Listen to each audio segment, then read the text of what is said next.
Gloria a Dios, qué lindo. Todos los domingos lo primero que hacemos allá en la casa es el gozarnos y al platicar con Dios, decirle que damos gracias por este día. Porque aunque nosotros le buscamos individualmente cada día, siempre la armonía de hacerlo en familia es algo especial. Y le damos gracias a Dios por este gozo y este privilegio. Quiero compartir con ustedes un poquito más de luz en los temas. Lo lindo de predicar y de enseñar, si ustedes se recordarán, es que siempre vamos a enseñar lo mismo, solo que con un poquito de más luz. Y entonces yo quiero hablar de la visión. Y digo la visión, no nuestra visión. ¿Tenemos nosotros una visión en nosotros? Sí. Pero nuestra visión es de cómo encajar mejor en la visión de Dios. Es como quien dice, la visión es el mar, hay un río que llega al mar y un montón de otros arroyitos que van cayendo al río. Entonces nuestra visión es un arroyito que cae al río, que camina hacia la visión. Y el texto desde luego es Proverbios 29:18. Sin profecía el pueblo se desenfrena, mas el que guarda la ley es bienaventurado. Como me voy a enfocar en la visión, solo déjenme mencionar un poquito algo de ese desenfrena. ¿Qué pasa con algo que no tiene frena? Por ejemplo, un caballo que no se puede domar, ¿verdad? Que no tiene freno, hace y deshace, ¿verdad? Corre donde le da la gana, para donde quiere, no a donde el jinete lo quiere llevar, ¿verdad? Entonces, así es el pueblo de Dios. Donde no hay profecía, dice esta porción, el pueblo agarra a cada quien por su camino. Es como en los días de los jueces, que dice que no había rey en Israel y cada quien hacía lo que bien le parecía. Eso es exactamente eso. Donde no hay profecía, cada quien agarra por su camino. Cada grupo ve las cosas de una manera. Pero entonces el punto es la visión. Y quiero señalar que la palabra profecía aquí en el texto es exactamente la misma palabra que se traduce visión. Puede ser profecía porque una de las definiciones de la palabra es oráculo. Y voy a explicar cada una de las palabras. Pero es más correcto, es más acertado.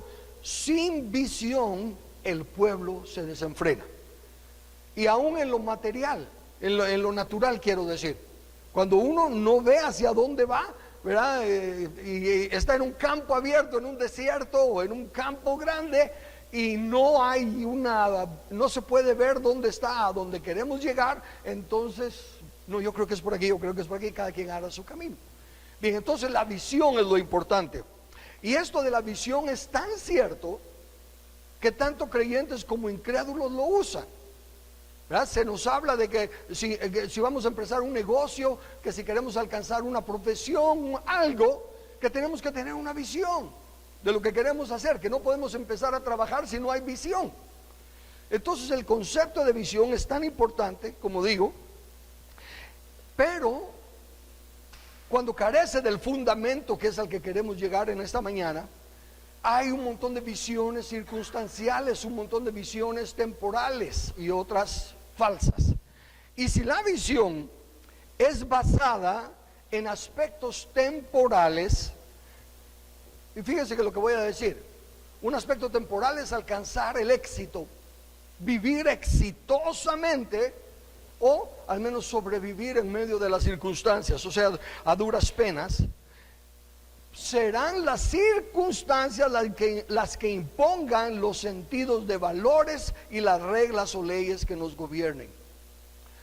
En otras palabras, donde no está el fundamento de la visión, lo que se tiene es aquello de que el fin, ¿qué? Justifica los medios siendo la visión y el fin la meta. Si la meta es quiero ser rico, pues la forma en que yo me las arregle, si engaño a la gente por ser tan tontos y se dejan engañar, no importa, yo quiero ser rico. Si es sobrevivir, fíjense que hasta se excusa a pecados porque pobrecito, robó porque tenía que darle leche a los hijos. Y empieza, cuando no está el fundamento de la visión, Entonces son las diferentes circunstancias las que ponen el valor, el sentido de los valores y las reglas del juego.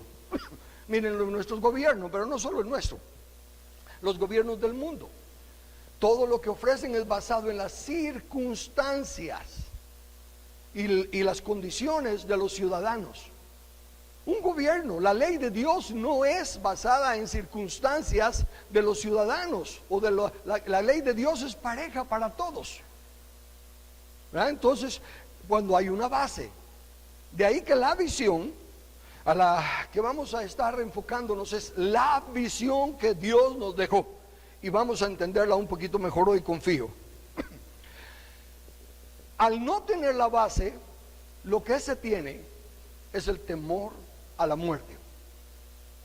Y necesitamos entender que el miedo de morirse, que el temor a la muerte no es necesariamente temor a la muerte. Lo que pasa es que Dios ha puesto en nosotros, en el corazón del hombre, ¿qué cosa? Dios ha puesto eternidad en el corazón. Entonces, esa eternidad, la imagen de Dios, dice, no, la muerte no es el fin. Pero no sabe qué hay después de la muerte. Entonces le tiene miedo a la muerte, pero no por morirse. Si la muerte fuera el fin de todo, hay muchas personas que perdonen, quizá tal vez hasta la mayoría, que les sería ganancia morirse. No estoy diciendo esos desventurados que se mueran, me refiero a gente pobre que está sufriendo, hay otros que tienen enfermedades incurables, y hay otros que la muerte sería un alivio, si la muerte fuera el fin de todo. Pero esa eternidad en el corazón dice, no, hay algo más. Y la gran mayoría no sabe que si es algo más. Y aún muchos de la iglesia anticipan un más allá equivocado. ¿Qué es el más allá después de la muerte? Hebreos 9:27. Y de la manera que está establecido para los hombres que mueran una sola vez, y después de esto, el juicio. Y ahí es donde el espíritu, aún separado de Dios, por tener la imagen de Dios, dice, no estoy listo para esa parte.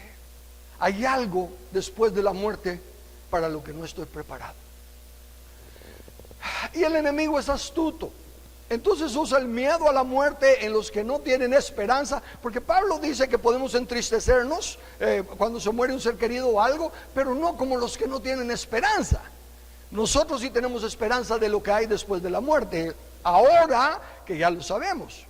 Entonces el diablo viene y el miedo a la muerte, miren cómo ha tenido al mundo en estos últimos 2 años, totalmente manipulado como un titiritero usando a las marionetas.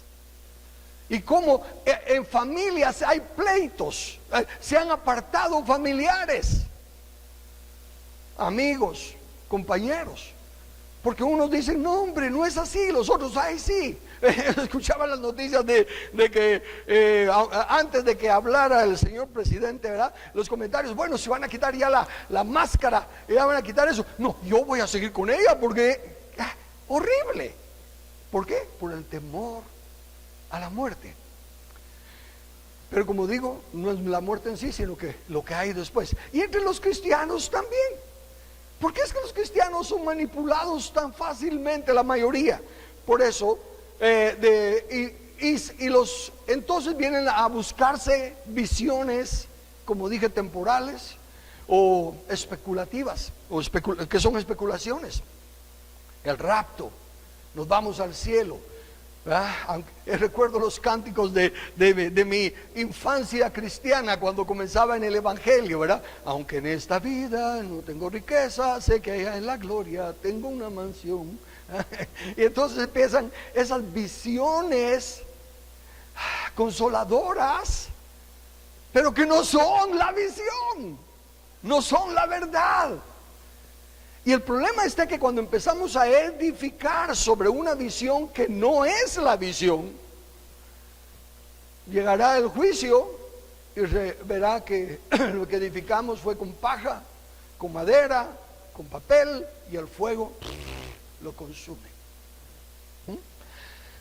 Así que considerando lo del juicio, quitemos eso de en medio para poder entrarle a la visión.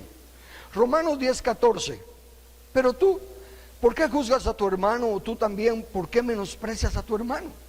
Porque todos compareceremos ante el tribunal de Cristo. Es juicio. Todos compareceremos ante el tribunal de Cristo. Porque escrito está: vivo yo, dice el Señor, que ante mí se doblará toda rodilla y toda lengua confesará a Dios. Escuchen, de manera que cada uno de nosotros dará cuenta a Dios de sí.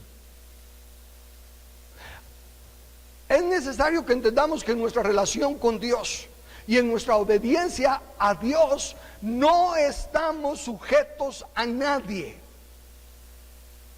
¿Por qué estoy diciendo esto? Porque hay varias familias que, como el esposo está más cómodo ahora que ya no asiste a la iglesia, porque al fin y al cabo no es necesaria la reunión de la iglesia, entonces la esposa y los hijos tampoco. O porque la esposa no quiere, entonces el esposo, para mantener la paz del hogar, no lo hace. No. En cuanto a las cosas de Dios se refiere, cada quien dará a Dios cuenta de sí. Y no hay tales, cuando estemos ante Él, no existe más nadie ni más nada. Pongámoslo de esta manera, Él va a decir: ok, ¿cómo entendiste la visión que hiciste al respecto? Y yo tengo que responder cómo yo entendí la visión y qué hice al respecto. Nada más. No hay nadie que me estorbó o no me entendió o no me apoyaron. No. Hay que poner a Dios antes que a los hombres. Y es por eso importante entender que tenemos la visión correcta. Porque si estamos poniendo nuestra fe y nuestra esperanza en otros aspectos, miren, ¿qué libros son los que más se venden?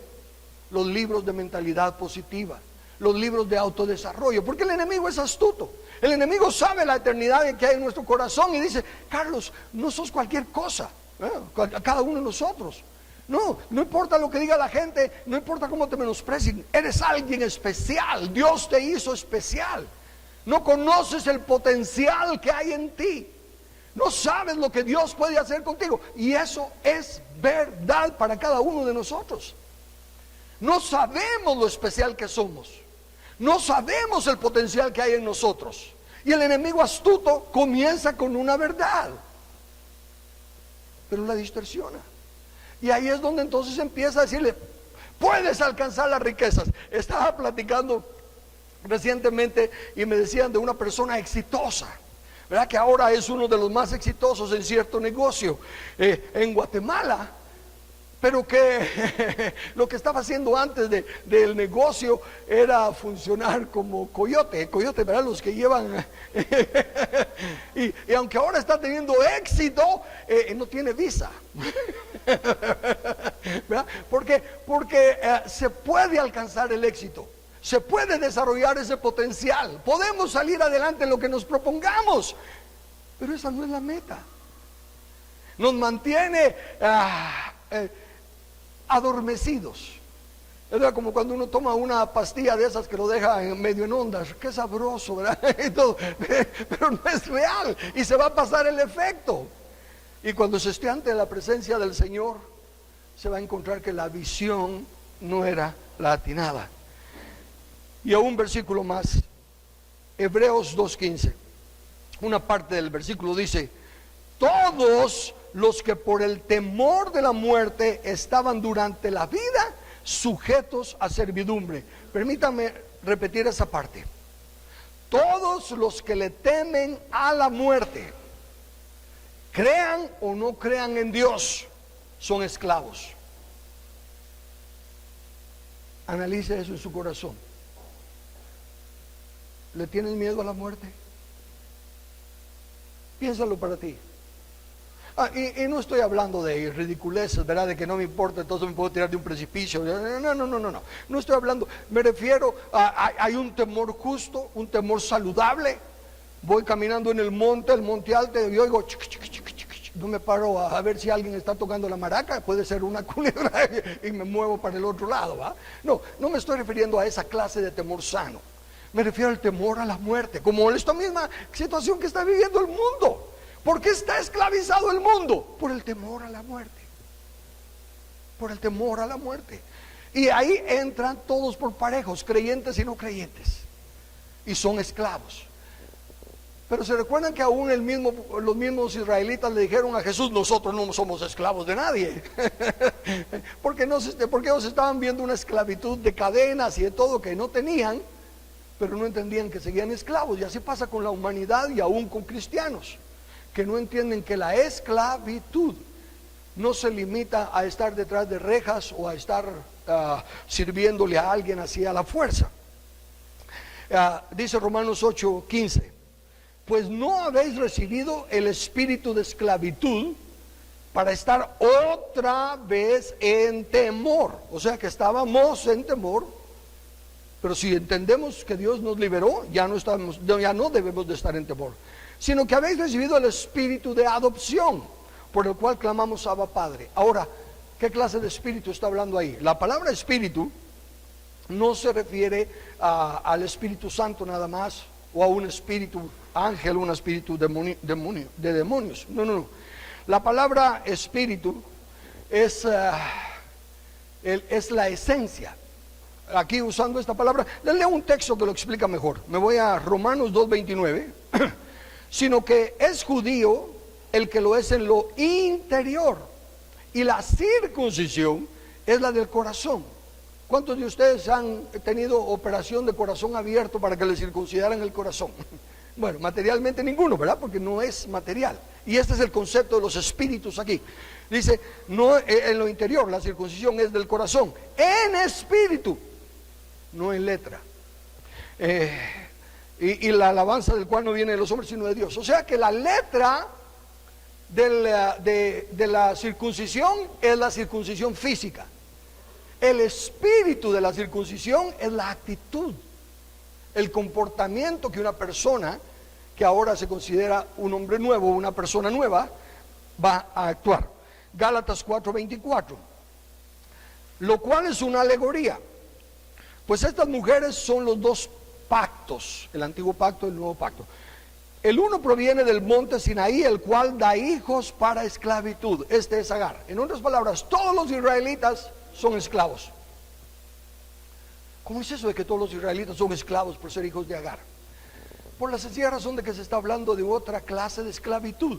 Por eso es que el espíritu de esclavitud y el espíritu de adopción son actitudes, no son cosas, no son materiales. Note, y este último versículo para tocar y terminar con este tema, Romanos 7:6.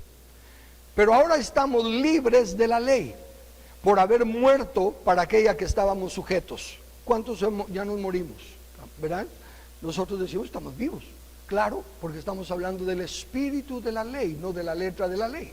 Por haber muerto, morimos espiritualmente a la ley. Dice la ley, por haber muerto para aquella que estábamos sujetos, de modo que sirvamos bajo el régimen nuevo del espíritu y no bajo el régimen viejo de la letra. Ahí está la clave. La palabra régimen, de acuerdo a la Real Academia Española, sistema político por el que se rige una nación. Ese es un régimen. O conjunto de normas por las que se rige una institución, una entidad, una actividad, una persona. Entonces estamos hablando del espíritu, es un régimen. Ahora creemos diferente, por lo tanto actuamos diferente. Ya no actuamos como a las normas del mundo. Ya ni siquiera nos movemos por las visiones temporales. No estoy desechándolas, siempre y cuando entendamos que son temporales. Y si las conectamos, como dije, al río que lleva a la visión. Si nuestras visiones individuales se conectan con el río que lleva a la visión, está bien, porque estamos claros de que la visión es la que Dios decide. Y nosotros solo buscamos la mejor forma de encajar y de servirle a Dios en ese propósito. Entonces, ya aclarando lo de la muerte entonces es porque no se sabe qué hay después. Aprendamos qué hay después y dejaremos de temer a la muerte. Podremos vivir libremente, haciendo lo que tengamos que hacer, sirviendo al Señor y caminando en la justicia y la verdad, sin importar que nos amenacen, sin importar si eso nos puede costar la vida temporal en la que nos encontramos. Para entender la visión, ahora sí vamos a ver el significado de la palabra visión. Visión es una palabra hebrea, chazón. Significa, miren los significados de la palabra: un panorama, un espectáculo, ambos mentalmente. Es decir, un sueño, una revelación, oráculo. Visión, entonces comencemos panorama. Creo que eso está más fácil, ¿verdad? Dice, aún cuando estamos tomando fotos, ¿verdad? Ahora se puede tomar una visión panorámica, ¿verdad? Y se va y se abarca todo. El panorama dice, es una gran extensión de terreno que se abarca con la vista. Es algo que sí podemos ver, aunque estemos viendo hasta el volcán y aunque estemos viendo hasta el lago, pero es una gran extensión que se abarca con la vista. O a la contemplación intelectual, y es capaz de atraer la atención y mover el ánimo. Esto es lo importante de ese aspecto de la visión.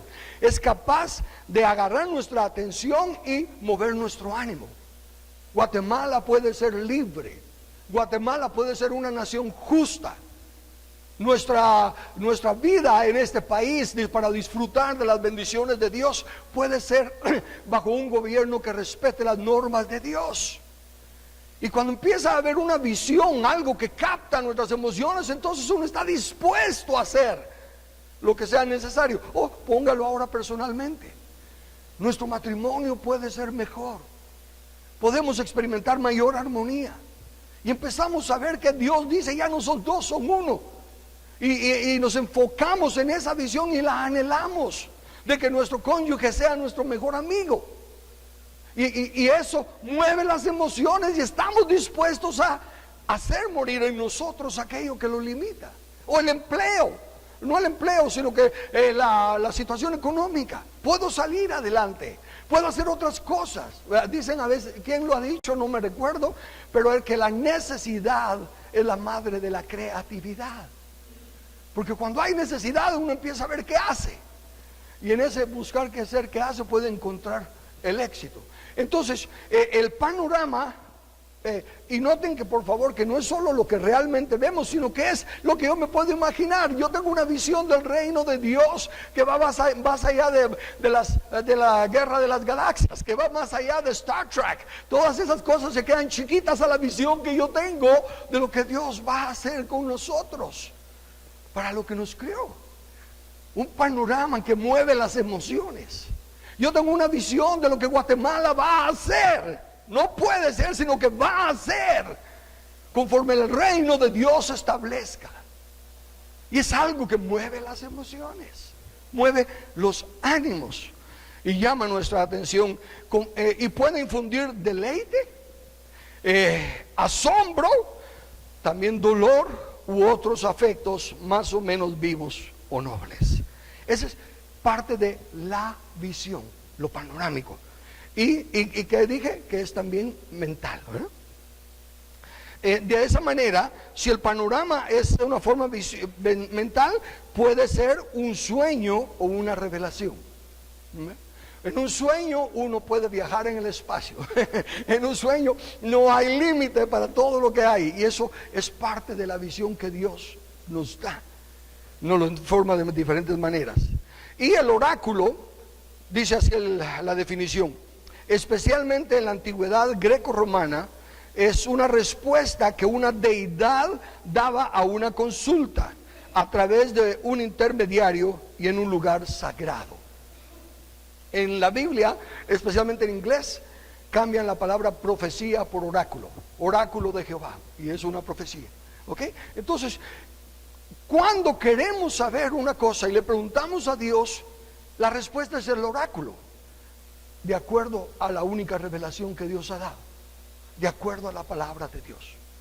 Así que cuando tenemos duda, el oráculo va a decir, escrito está. y nosotros tenemos que ir a la Biblia.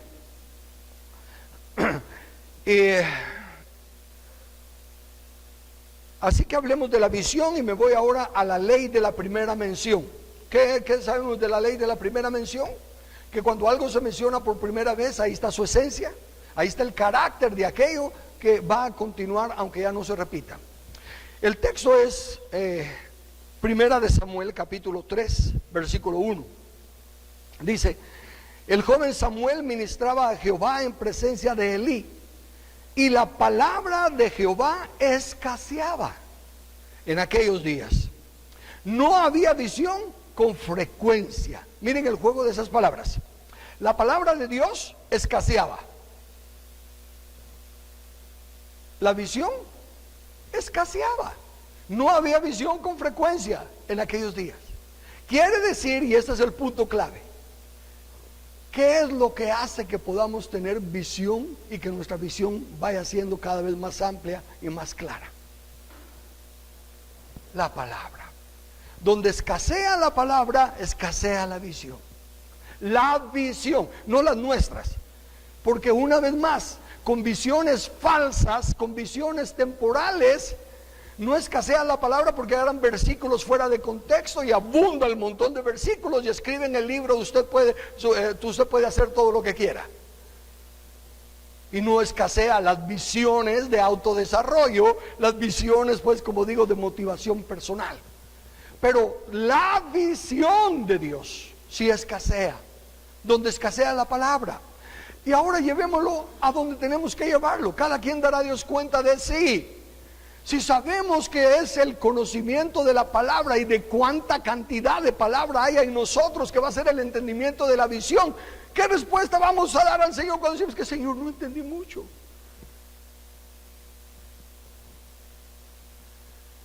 Dios no dejó una palabra que sea difícil de entender. Hemos sido manipulados. Años atrás en el catolicismo nadie podía leer la Biblia, hasta se consideraba pecado leer la Biblia, porque solo los iluminados la podían entender, y ni siquiera estaba en nuestros idiomas. Íbamos a reuniones para oír de Dios y alabar a Dios, y no entendíamos lo que estaba diciendo el sacerdote. Luego viene la palabra, se hace accesible en nuestros idiomas, y ¿qué hemos dicho al enemigo? La ignorancia, y cuando se descubre la verdad, la exageración, la especulación. Entonces primero no se podía conocer la palabra. Cuando ya empezamos a leer la Biblia y resulta que don Juan, don Nadie, está leyendo la Biblia y puchica, sin saber escribir, conozco de personas que sin saber leer, su esposa les leía y predicaban. Porque le leían la Biblia, la asimilaban, la entendían, captaban el mensaje y luego lo compartían.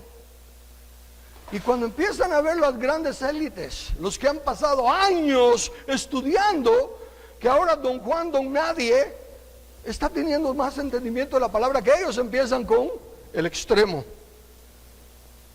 Las diferentes versiones, las diferentes normas y todo lo demás, para volver a decir, si la élite no lo dice, no es así. Pero ¿qué nos dice a nosotros la palabra y qué debe ser el entendimiento de la visión? Cada uno de nosotros, como va a dar cuenta de sí ante Dios, Dios no es injusto como para que no entendamos las reglas del juego. Y con esa actitud tenemos que hacer nuestra parte, estudiar la palabra. Es el pan nuestro de cada día. Debemos de comenzar, al menos los que tenemos la costumbre de hacerlo temprano. Hay otros que funcionan mejor de noche. El horario no importa. El asunto es que no debe pasar un día sin que no estemos en la lectura de la palabra, y de toda la palabra, no con textos que nos gustan, no con versículos aislados, porque es la suma de tu palabra la que es la verdad. Entonces la palabra escaseaba, consecuentemente la visión escaseaba. Si queremos que haya visión del reino de Dios, visión de la visión o mensaje de Dios, necesitamos tener más palabra en nosotros. El segundo texto, ya habiendo aclarado lo de la importancia de la palabra, Primera de Crónicas 17:15. Conforme a todas estas palabras y conforme a toda esta visión, todas estas palabras, toda esta visión, ¿lo captan? Así habló Natán a David. ¿Cuál es el contexto? El contexto es cuando David piensa que quiere construirle un templo a Dios, y Natán le dice: echa punta, hazlo. Pero Dios le dice: no, ve y dile que no. Dile que yo nunca he pedido que me hagan una casa. Dile que él no me va a edificar casa a mí. Dile que yo le edifico casa a él. Dile que, y dile. Entonces, ¿qué está pasando? Hay palabra de Dios a Natán.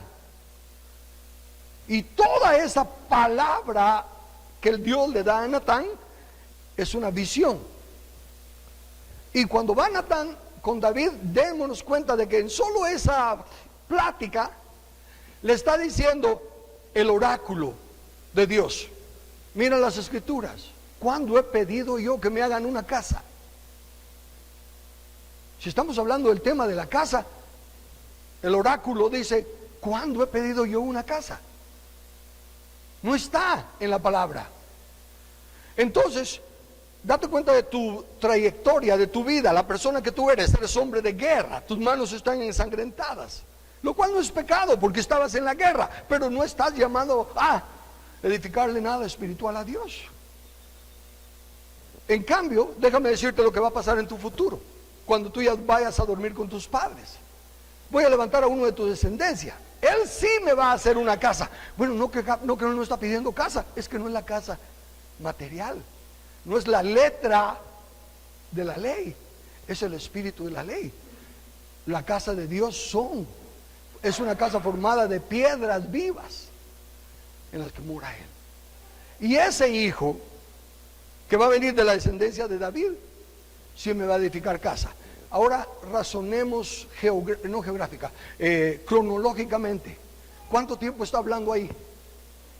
Es todo un panorama, pero ya no un panorama que alcanza la vista, sino que un panorama que alcanza el entendimiento. Está oyendo desde el principio. Mira el Antiguo Testamento: yo no he pedido casa. Ahora mira tú lo que estás haciendo y todo, pero déjame decirte el futuro. Va a venir el Cristo, y el Cristo va a formar lo que eventualmente establecerá mi casa. Ven, ese es un panorama. Esa es la visión. Una visión panorámica desde antaño hasta el futuro. Pero está escrita. Y cuando hay duda de algo en ese proceso, está el oráculo, está el volver a la palabra y leer. Por eso es que hay porciones que en Apocalipsis 12, como he dicho, bueno, en el libro de Apocalipsis, ¿cómo comienza diciendo: escribe lo que has sido, lo que has visto, escribe lo que está pasando y escribe lo que va a suceder pronto? Y aún más adelante le dice: porque aún tienes que profetizar. Entonces ahí, en esa sola porción de Apocalipsis, está definiendo la eternidad prácticamente. Eso es la visión. Y si somos seres espirituales, no estamos limitados a lo que nos limita esta humanidad actual. Pero conforme vamos alimentándonos con la palabra, aunque seguimos limitados. Bueno, el ejemplo es Cristo. ¿Cuál es el centro de la Biblia? ¿Cuál es el mensaje central de la Biblia? Cristo. Pero Cristo no es nombre. Cristo es una función. Cristo es el ungido. Cristo es el escogido. Y Cristo, si es un misterio desde el Antiguo y del llamado Nuevo Testamento, pero Jesús aparece en el llamado Nuevo Testamento, quiere decir que Cristo va más allá de Jesús. Y la visión, el oráculo lo dice. Cuando ya se empiezan a aceptar esas sencilleces y no se quiere ir contra la tradición, no se teme ir contra la tradición, y el Señor empieza a abrir el panorama, la visión, y lo da. Y volviendo a la importancia de la profecía como visión, Segunda de Crónicas 32:32. Los demás hechos de Ezequías y sus misericordias, he aquí todos están escritos en la profecía de Isaías, hijo de Amós, en el libro de los reyes de Judá y de Israel. ¿Qué es la profecía de Isaías? ¿A qué se refiere con la profecía de Isaías? A todo el libro de Isaías. La visión, pero le llama la visión, ¿por qué? Porque estamos hablando de que la visión es algo panorámico, que lleva todo. E Isaías experimentó vio cosas lindas, vio el rey, ¿verdad? El rey triunfante, vio al rey victorioso, vio al siervo sufriente. Vio de todo, lo que dice que toca las emociones, para tristeza, para alegría, para todo. Pero el punto es que le llaman a todo el libro de Isaías la visión, la profecía del profeta Isaías. Y Pedro dice que tenemos la palabra profética más segura. Pedro le está llamando a toda la palabra de Dios la palabra profética, porque tiene que ver con la visión, el oráculo de Dios. Entonces, al regresar sin profecía, el pueblo se desenfrena, mas el que guarda la ley es bienaventurado. Ahí tenemos la respuesta. Sin profecía, sin visión de lo que Dios nos dice que está haciendo, sin visión de lo que Dios dice que para lo que nos crió y lo que ahorita está haciendo para llevarnos a algo, sin esa visión, cualquier otra visión es temporal, es circunstancial y pasajera. Y formar nuestros valores de acuerdo a lo temporal es lo que hacen las denominaciones, es lo que hacen las distintas doctrinas y las grandes diferencias. Se desenfrena. Mas el que guarda la ley, no la letra de la ley, sino que el espíritu de la ley, es bienaventurado. Lo que es más, en este texto, que no lo apunté ahí, pero para el que lo quiera apuntar, es Apocalipsis 19:10. El testimonio de Jesús es el espíritu de la profecía. ¿Qué está diciendo el ángel ahí? La profecía, el espíritu de la profecía. ¿Cuál es la profecía? Toda la Biblia. El espíritu de la enseñanza bíblica es dar testimonio de Jesús. Esa es la visión. Decimos que Jesús y el Cristo Jesús es el centro de la atención. Y voy a concluir con este mensaje, con esta porción de la Biblia. Hebreos 9, 24 al 26. Porque no entró Cristo en el santuario hecho de mano, figuras de lo verdadero, sino que en el cielo mismo, para presentarse ahora por nosotros ante Dios. Sabemos que que Cristo, con su sangre humana, Jesús se presentó a pagar el precio del pecado. Entró con su propia sangre, no con sangre extra de otros, para presentarse por nosotros ante Dios. Y no para ofrecerse muchas veces, como entra el sumo sacerdote en el lugar santísimo cada año con sangre ajena. De otra manera, le hubiera sido necesario padecer muchas veces desde el principio del mundo. Escuchen ahora. Pero ahora, en la consumación de los siglos, se presentó una vez para siempre, se presentó para siempre por el sacrificio de sí mismo leyendo en español, ¿para qué se presentó Jesús por nosotros como sacrificio y se presentó ante Dios por nosotros? Para quitar de en medio el pecado. ¿Qué significa quitar de en medio algo? Significa que hay dos puntos, el inicio y el fin, un camino, y algo se interpone en el camino y no permite avanzar, no permite llegar a la meta. Hace unos años, ya no me recuerdo cuántos, ¿cuándo fue que las lluvias aquellas que hicieron tanto de deslave y bloquearon la carretera? Era que estábamos en un seminario en Atitlán y no nos pudimos regresar porque estaba bloqueada la carretera, ¿verdad? Había algo en el camino que no permitía. Entonces, ¿qué pasa cuando hay algo en el camino y uno no puede llegar? Tuvimos que empezar a buscar en dónde quedarnos, en dónde comer. Una cosa circunstancial y muy poquita. Pero ¿qué si hubieran sido meses? ¿Qué si hubieran sido años? Entonces hay que ver la forma de sobrevivir o de salir adelante o de arreglárselas. Y se empiezan a hacer cosas, y se pueden hacer cosas loables, se pueden hacer cosas trinqueteras. En fin, mucho puede pasar mientras no se quita el tropiezo del camino. Pero una vez que ya lograron al menos destrabar un carril de ida y uno de vuelta, ¿qué hicimos los que nos habíamos quedado porque había algo en el camino?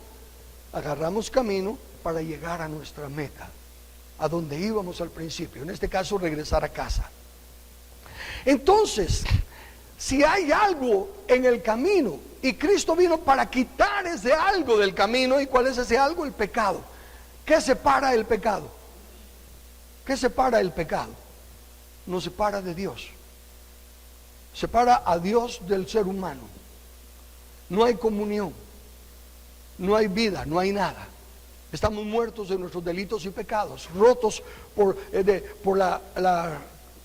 tropiezo que es el pecado. Cristo apareció para quitar el pecado. Como las máquinas llegaron a mover lo que estaba bloqueando el camino. Pero una vez que se quitó el tropiezo del camino, ¿qué pasó con los trabajadores municipales y con las máquinas y todo lo demás? No hicieron ya más nada. El camino estaba despejado. Ahora nos tocaba a nosotros regresar. Cristo apareció para quitar el pecado. ¿Qué se supone que hagamos una vez que el tropiezo que había en medio es quitado? Seguir en aquello que fue estorbado temporalmente por el pecado. ¿Me estoy dando a entender ahí? Entonces, ¿cuál es la visión de Dios? Fructificados, multiplicados, llenad la tierra y sojuzgadla. Si le preguntamos al oráculo, no hay otra comisión. ¿Cómo que no? Mateo 28, la gran comisión. No, eso dice, ok, ahora que ya quite toda esa basura, caminen. No está dando una nueva visión. Simplemente está diciendo, ya no hay obstáculo, ya no hay impedimento. Sigue siendo la misma visión porque Dios es inmutable. De ahí que todo lo que hemos hecho, sea loable o no, antes de la remoción del pecado, o lo que estamos haciendo ahorita, si no apunta a la visión original de Dios, sojuzgar la tierra. Cuando lleguemos al final, nos vamos a presentar ante Dios. Los que nunca entendieron la remoción del pecado, siguen teniendo el pecado bloqueándole su camino. Digamos entonces que hay un bloqueo en los diferentes ríos que llegan al mar. Y aquellos riachuelos que somos nosotros, que han visto que ya se quitó el pecado, han entrado a la corriente. Otros no. ¿Qué va a pasar? Que todo lo que hicimos, edificamos un castillo en lo que estábamos esperando, porque ya llevamos muchos años y no había forma de pasar al otro lado. Ayudamos a mucha gente necesitada y todo lo que hayamos hecho, si no apunta a la visión, en otras palabras, si no trasciende al otro lado. ¿Y cuál es en parte y cómo se evidencia el pecado? La muerte. La paga del pecado es muerte. Si lo que estamos haciendo no trasciende allá después de la muerte. Dije que iba a leer solo aquel versículo, pero tengo este último, con este es con el que termino. Porque nadie puede poner otro fundamento, 1 Corintios 3, 11 al 15. Porque nadie puede poner otro fundamento que el que está puesto, el cual es Jesucristo.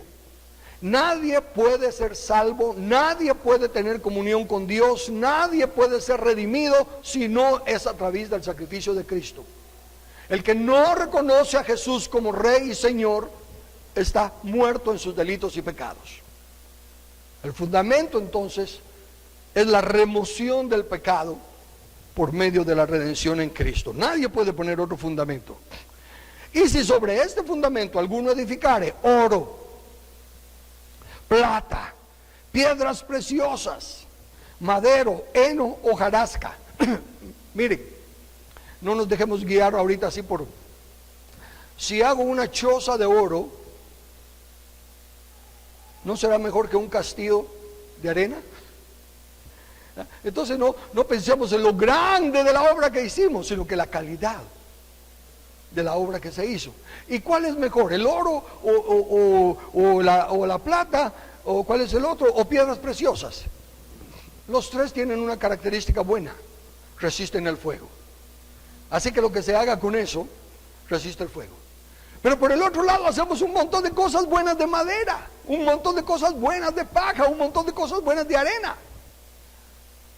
Nada de eso trasciende. Todo ese buen trabajo, pues, textos bíblicos los conocemos. Señor, Señor, en tu nombre hicimos. Pero cuando se quitó el tropiezo, eso no trasciende, porque eso no es lo que lleva a la visión. Trasciende si salvamos a estas personas para llevarlas con nosotros al otro lado de la visión. Si no las llevamos al otro lado, no trasciende. Hojarasca, la obra de cada uno se hará manifiesta, porque el día la declarará, pues por el fuego será revelada, el fuego del juicio, y la obra de cada uno, cual sea, el fuego la probará. Si permaneciere la obra de alguno que sobreedificó, recibirá recompensa.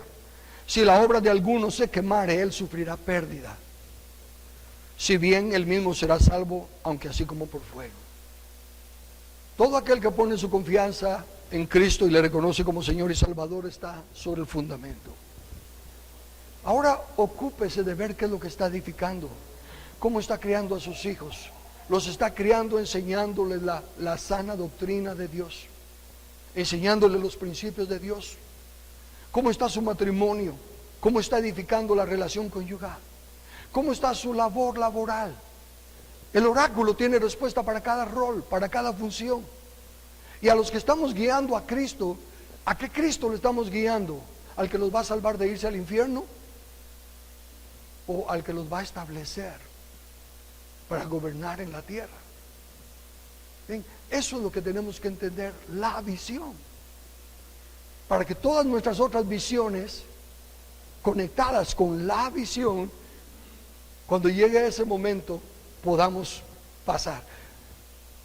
Pudimos haber hecho un montón de comida y no la comimos, eso no nos la vamos a llevar, eso solo nos mantuvo.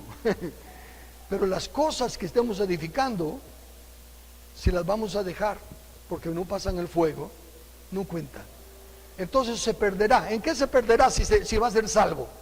No hay recompensa, porque la Escritura sí habla de diferentes recompensas.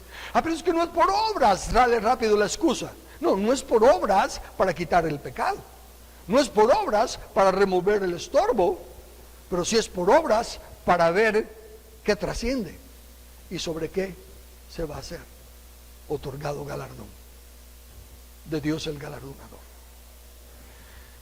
Concluyo entonces. No es de detener lo que estamos haciendo,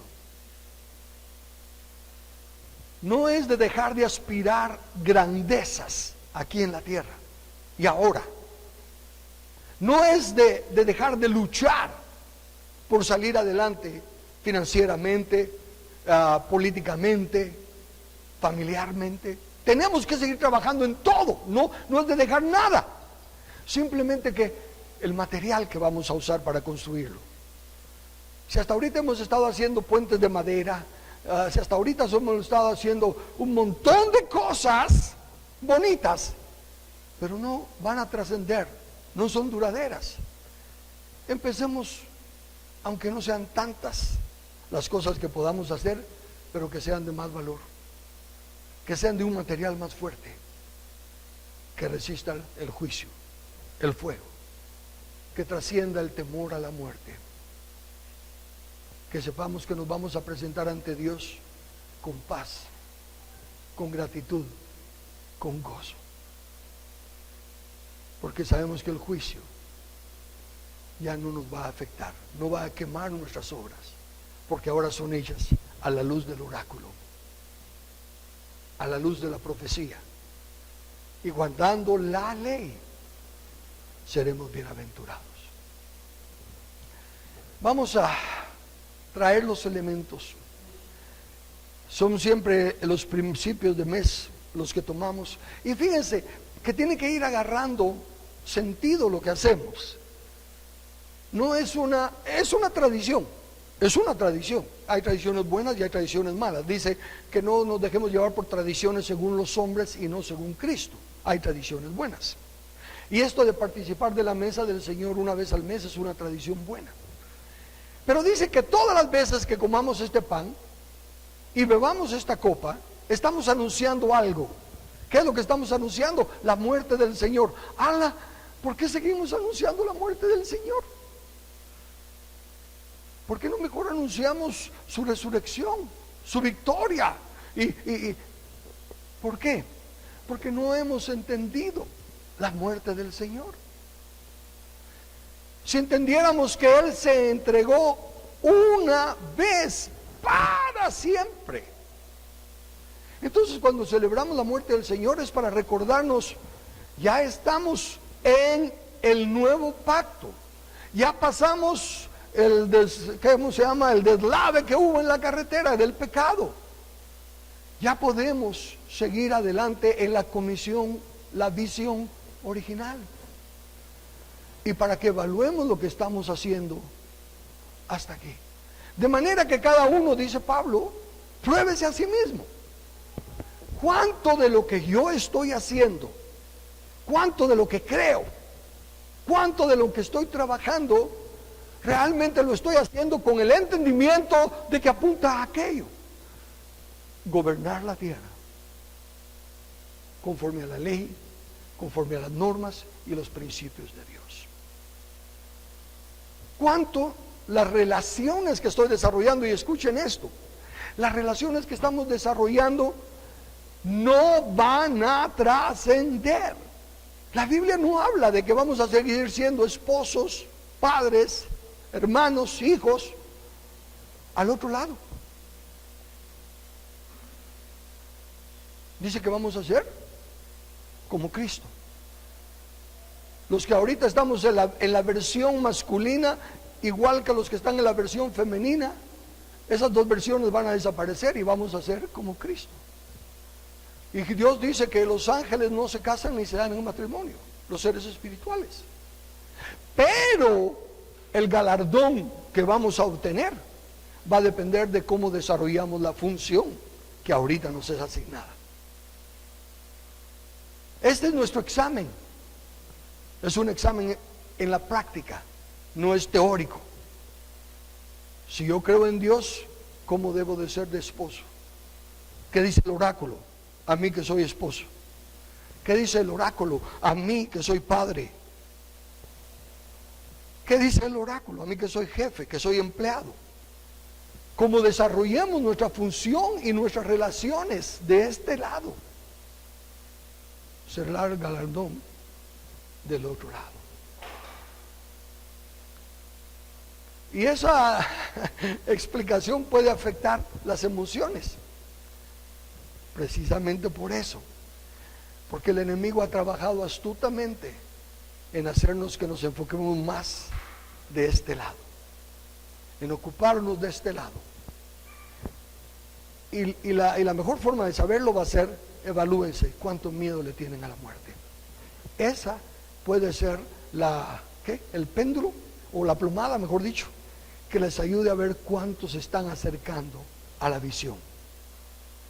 Cuán a la par de la plomada estoy en mi concepto del miedo a la muerte, o cuán separado estoy, cuán declive hay. Así que ahorita pasen, tomen los elementos, y mientras los están tomando, pasen. Recuérdense que el pan simboliza el cuerpo de Cristo. Fíjense que también ahí está otro mensaje. Si este pedacito de pan que yo estoy agarrando simboliza el cuerpo de Cristo. ¿Qué simboliza el pedacito que agarró el otro hermano, la otra hermana y cada uno de nosotros? Sino también una parte del cuerpo. Y aunque en lo material, en lo externo, los pedazos son diferentes, en el espíritu de la ley, en el espíritu de la palabra, todos estos nos hacen uno. Y esa es la visión a la que Dios nos está llamando, la unidad del cuerpo, para que hagamos lo que hacemos cada uno de nosotros en el rol, en la función, en la relación que Dios nos tiene, sepamos que estamos trabajando para la misma cabeza, con la misma meta, con la misma visión de establecer el reino de Dios y sea hecha su voluntad aquí en la tierra como es hecha en el cielo. Y eso fue lo que la muerte de Cristo hizo, quitó el pecado de en medio. Ya no hay tropiezo a que venga su reino y sea hecha su voluntad aquí en la tierra. Así que en el nombre del Señor comamos.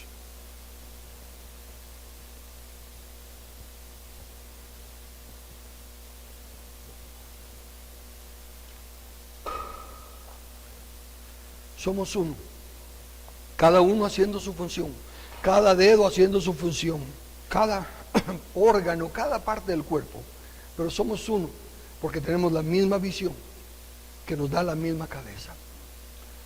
¿Y cómo se consiguió eso? Se presentó por nosotros con su propia sangre. Así que nosotros no tenemos ninguna sangre que ofrecer, pero tomamos la que Él le ofreció al Padre. Ya no viene de corderos, ya no viene de sacrificios, viene del trono del Padre, ya santificada, para sanarnos y para limpiarnos y permitirnos el libre acceso a su presencia. Así que con gratitud, bebamos.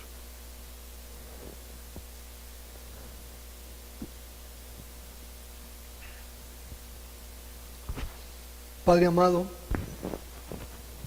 nuestro Creador,